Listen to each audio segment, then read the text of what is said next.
Hello students, welcome to my YouTube channel. आज हम class +1 chapter number 11 depreciation का question number 4 करेंगे।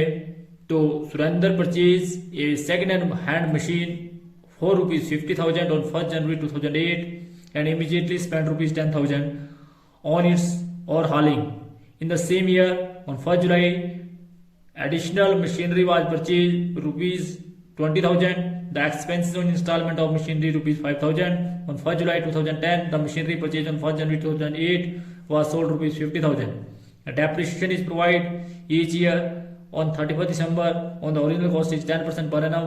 Show the machinery account would appear in the books of Surender from 2008 to 2010. तो किस प्रकार से question किया जाएगा? क्वेश्चन को करने से पहले किस प्रकार से इस पर डेफिनेशन लगाया जाएगा? तो ऑन 1st January 2010 जो आपकी मशीनरी की जो कॉस्ट है वो कितनी है जी? Cost of machinery. तो कॉस्ट ऑफ मशीनरी जो आपके पास आएगी, आप सभी जानते हैं कि आपने मशीनरी जो है वो 2008 में परचेज करी। कितने की परचेज करी जी? कॉस्ट आपने परचेज करी 50,000 की, उस पर आपने खर्चा किया 10,000 का। इसका मतलब है कि वो मशीनरी आपकी होगी 60,000 की। और जो मशीनरी आपने जुलाई 2008 में खरीदी उसकी कॉस्ट है 20,000 की आपने खरीदी, प्लस 5,000 आपने उस पर खर्चा किया, तो दैट मीन्स की वो मशीनरी होगी आपकी 25,000 की। तो फर्स्ट मशीनरी पे आपने डेप्रिसिएशन लगाया। फर्स्ट मशीनरी आपकी 60,000 की थी। 60,000 की मशीनरी पे 10% आपने डेप्रिसिएशन लगाया। दैट मीन्स की ₹6,000 जो है वो पर एनम आपका डेप्रिसिएशन लगेगा। फिर आपने जो सेकंड मशीनरी खरीदी उसमें आपने पर एनम जो डेप्रिसिएशन लगेगा वो 25,000 की खरीदी, 10% इस पे डेप्रिसिएशन लगाया। दैट मीन्स की ₹2,500 जो है वो पर एनम डेप्रिसिएशन लगेगा। परंतु क्योंकि आप सभी जानते हैं ये फर्स्ट साल जो है 6 महीने यूज हुई, दैट मीन्स की 6 महीने का जो डेप्रिसिएशन लगेगा वो लगेगा ₹1,250 जो 2008 में लगेगा। सिर्फ उसके बाद जो है वो पूरा डेप्रिसिएशन लगेगा। तो आपने मशीनरी परचेज करी तो आपने सबसे पहले एंट्री करी टू बैंक, और जितने की आपने मशीनरी परचेज करी आप सभी जानते हैं उसकी आप एंट्री करेंगे। आपने मशीनरी परचेज करी 50,000 की और उस पर आपने खर्चा किया 10,000 का। इसका मतलब है कि फर्स्ट मशीनरी की जो कॉस्ट आई वो आपकी आई 60,000। इसी प्रकार से आपने सेकंड मशीनरी खरीदी 20,000 की, उस पर आपने 5,000 खर्चा कर दिया। इसका मतलब है कि टोटल आपकी जो मशीनरी आई वो आई 25,000 की। फिर आपने इस पर डेप्रिसिएशन लगाया, तो फर्स्ट मशीनरी पे तो पूरे साल का डेप्रिसिएशन लगा 6,000 और सेकंड मशीनरी पे लगा 1,250 और जो टोटल डेप्रिसिएशन लगा 31 दिसंबर 2008 को वो आपका जो टोटल डेप्रिसिएशन लगा वो आया 7,250। फिर आपके पास बाय बैलेंस कैरी डाउन बचा। जो बैलेंस कैरी डाउन बचा टोटल करने के बाद इसका टोटल आया 85,000। 85,000 आमने सामने टोटल लिखेंगे। 85,000 में से 7,250 घटाया, तो 7,250 घटाने के बाद आपके पास जो बैलेंस आया वो 77,750 आया। 77,050 को आप जो है 2009 जनवरी 1 में ले गए, जिसके लिए आपने एंट्री करी 77,750। फिर आपने इस पे डेप्रिसिएशन लगाया। कब लगाया जी? 31 दिसंबर 2009 में।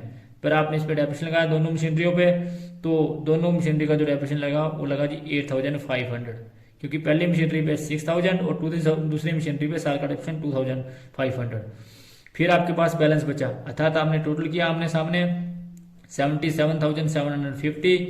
77,750 में से 8,500 घटाया, और घटाने के बाद आपके पास जो बैलेंस आया वो क्योंकि आप सभी जानते हैं कि 70 इसमें जो आपके पास बैलेंस आया वो 69,250 आया। फिर 69,250 को आप यहाँ ले गए। फिर आपने क्योंकि जुलाई में बेच दी, जुलाई में जो आपने मशीनरी बेची वो आपने बेची एक मशीनरी जो आपने जुलाई में बेची वो फर्स्ट वाली मशीनरी बेची जो 60,000 की खरीदी थी। तो इसमें आपने 3,000 का पहले इस पर डेप्रिसिएशन लगाया, क्योंकि साल भर का डेप्रिसिएशन लगता है 6,000 और जो 6 महीने का लगेगा वो लगेगा 3,000। फिर आप सभी जानते हैं कि आपने इसमें इसको बेचा और आपने जो इसको बेचा वो बेचा 50,000 में। इसका मतलब है कि ये मशीनरी के ऊपर जो आपको प्रॉफिट आया वो आपको आया 5,000 आपको प्रॉफिट आया। क्योंकि आपसे जैसे कैसे आया, क्योंकि देखो 60,000 की मशीनरी थी, वो 2008 में थी। पहले साल डेप्रिसिएशन लगा 6,000 तो आपके पास बच की 54,000 की। दूसरे साल फिर लगा 6,000 तो आपके पास बची 48,000 की। फिर तीसरे साल फिर लगा 3,000 क्योंकि 6 महीने का लगा तो आपके पास बची 45,000 की।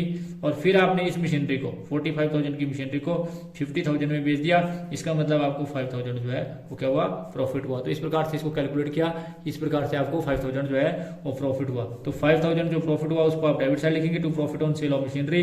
ये आपको जुलाई 1 को हुआ, तो बाय बैंक भी आपने जुलाई 1 में किया। और 5,000 का जो बाकी रिमेनिंग मशीनरी बची, जो आपके पास बैलेंस मशीनरी बची, उस पर आपने साल भर का डेप्रिसिएशन जो है वो फिर लगाया। और जो साल भर का डेप्रिसिएशन लगेगा वो लगेगा जी 2,500 क्यों लगेगा, क्योंकि साल का डेप्रिसिएशन लगता है 2,500। फिर आपने उसका बैलेंस निकाला और बैलेंस निकालने के बाद ये इसका टोटल क्या 74,250 और इसमें से सब सारी चीज़ों को घटाने के बाद आपके पास जो बैलेंस का एड ऑन बचा वो बचा 18,750 जो आपका आंसर आया। और इसका टोटल भी किया 74,250 आमने सामने टोटल। तो क्वेश्चन नंबर 4 में आपने देखा कि आपने एक मशीनरी बेची जो आपने शुरू में खरीदी थी, जो शुरू में 60,000 की थी। और 60,000 के बाद आपने पहले साल इस पे डेप्रिसिएशन लगाया 6,000 तो आपके पास 54,000 की बची। फिर दूसरे साल फिर लगाया 6,000, फिर 48,000 की बची। फिर तीसरे साल 3,000 लगाया, फिर 45,000 की बची। फिर 45,000 की चीज को 50,000 में बेच दिया तो आपको जो प्रॉफिट हुआ वो है आपको 5,000 का। इस प्रकार से हमने इसको निकाला कि इस प्रकार से इसको कैलकुलेट किया जाता है। उसके बाद हम आपका क्वेश्चन नंबर 5 करेंगे। तो किस प्रकार से क्वेश्चन नंबर 5 को किया जाएगा, पहले क्वेश्चन पढ़ेंगे जिससे आपको और अधिक क्लियर हो जाएगा। तो क्वेश्चन नंबर 5 किस प्रकार से जो है क्वेश्चन नंबर 5 जो है वो किया जाएगा।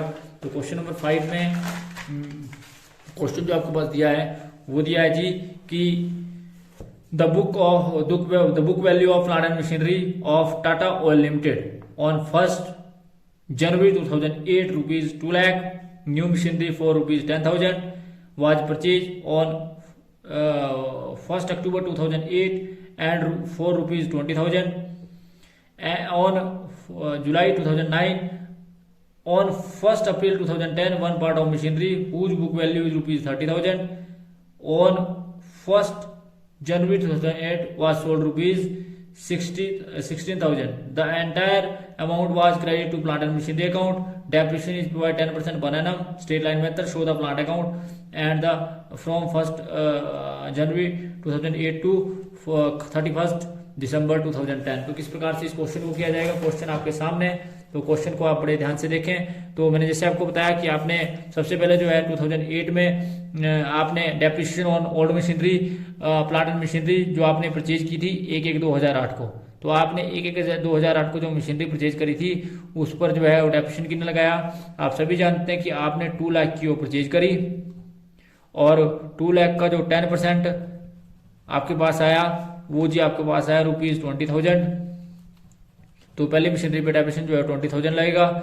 दूसरी मशीनरी आपने अक्टूबर में खरीदी 1/10/2008 को ही, शुरू में ही, मतलब पहले साल ही।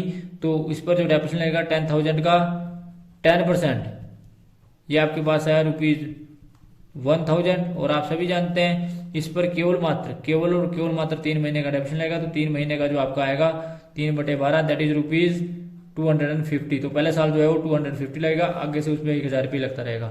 फिर उसके बाद आपने तीसरी मशीनरी खरीदी जिसकी बुक वैल्यू जो है वो 20,000 थी। 20,000 का 10% दैट इज रुपीज 2,000 ये लगा साले साल का। परंतु जिस साल आपने खरीदी 2009 में, अर्थात 2009 में इसमें 6 महीने का डेप्रिसिएशन लगेगा 6/12 दैट इज रुपीज 1,000 डेप्रिसिएशन लगेगा।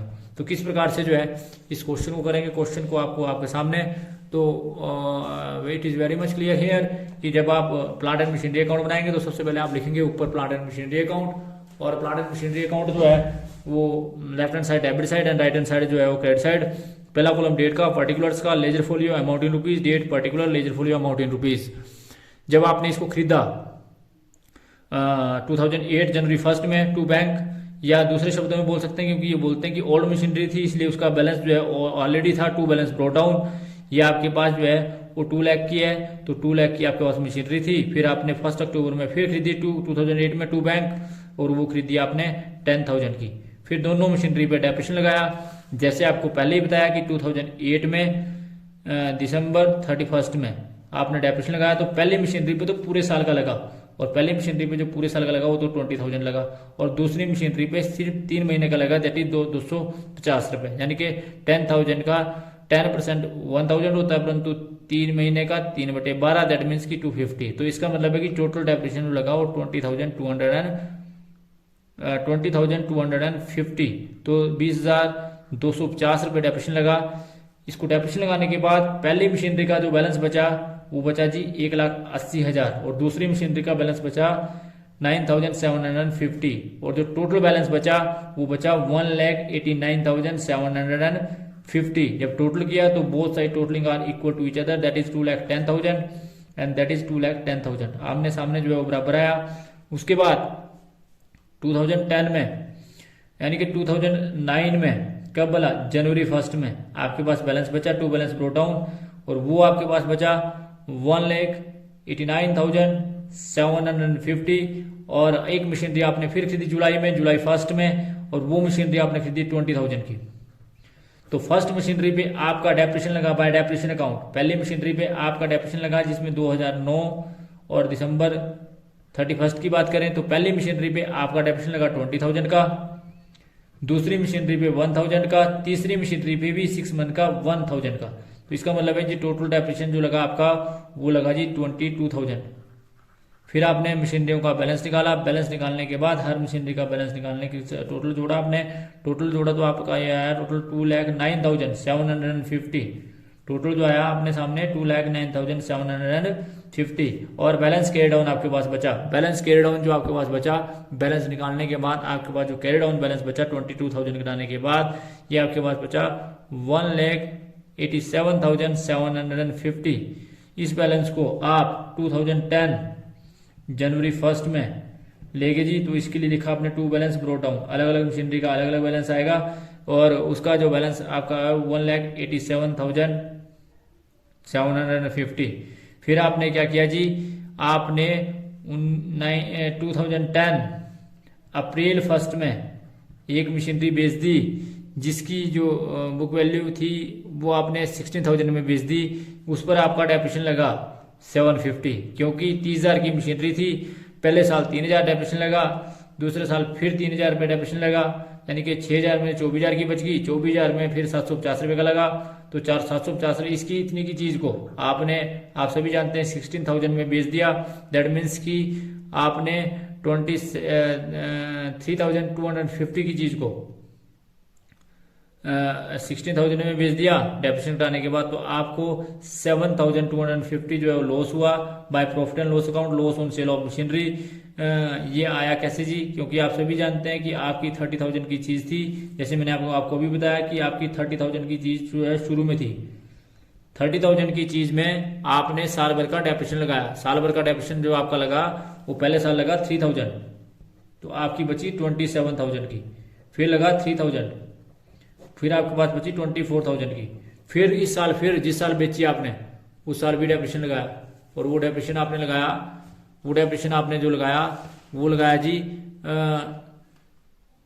750, क्योंकि आप सभी जानते हैं कि ये 3 महीने का लगेगा, साल का लगता है तो 3,000 3 महीने का इतना, तो ये आपके पास है 23,250 की चीज़ को आपने 16,000 में बेच दिया। इसका मतलब आपको जो नुकसान हुआ वो 7,250 का हुआ, जो मैंने आपको दिखाया कि 7,250 का आपको नुकसान हुआ, जिसके लिए आपने एंट्री करी 7,250 बाय डेप्रिसिएशन लगाया। अब जो बैलेंस मशीनरियाँ हैं उन पर आपने डेप्रिसिएशन लगाया, क्योंकि 2 लाख में से आपने 30,000 की बेच दी, तो 17,000 पहली मशीनरी पे लगा, दूसरी मशीनरी पे 1,000 और तीसरी मशीनरी पे 2,000, तो जो टोटल डेप्रिसिएशन लगा वो लगा जी आपका 20,000 का, 20,000 डेप्रिसिएशन लगा, और जो बाकी घटाने के बाद 1,87,750 में से 1,87,750 में से घटाने के बाद अंत में आपके पास जो बैलेंस बचा वो बचा 1,43,750। तो इस प्रकार से ये था जी आपका क्वेश्चन नंबर 5। क्वेश्चन नंबर 5 जो ये आपके स्ट्रेट लाइन मेथड का जो है वो लगभग पूरा कवर होता है। तो thanks for watching the video, please like and subscribe my channel. इसके साथ साथ अपने सभी चाहने वालों से आग्रह रहेगा कि यदि किसी बच्चे को कोई भी टॉपिक कहीं से थोड़ा सी भी लगता है कि आपको समझ नहीं आ रहा है या आपको थोड़ी दिक्कत आ रही है, तो मेरा यही उनसे सभी बच्चों से यही कहना है कि प्यारे बच्चों, किसी प्रकार की आपने हेजिटेशन नहीं करनी है। आप मुझे फ़ोन कॉल कर सकते हैं और आप बोल सकते हैं कि सर ये चीज़ नहीं समझ आई, तो आपकी वो क्यूरीज भी जो है फ़ोन पर दूर कर दी जाएगी।